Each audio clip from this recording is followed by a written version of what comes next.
Tired of forgetting to pay your monthly bills? Bank of America's Bill Pay can automate it for you.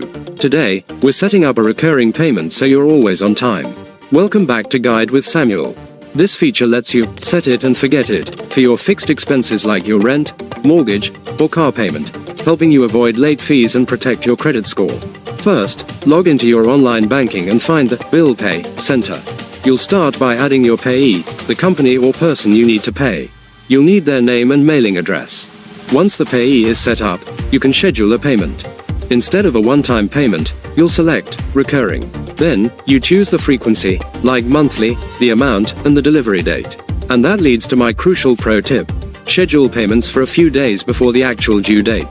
This gives the payment enough time to be delivered and processed by the payee, creating a buffer so you're never accidentally late. It's that simple. With a one-time setup, you've eliminated a monthly chore. Which bill are you most excited to automate? Your utilities, or maybe a subscription? Let me know down in the comments, and subscribe for more clear-cut guides like this one. Thanks for watching. I'm Samuel, and I'll see you in the next video.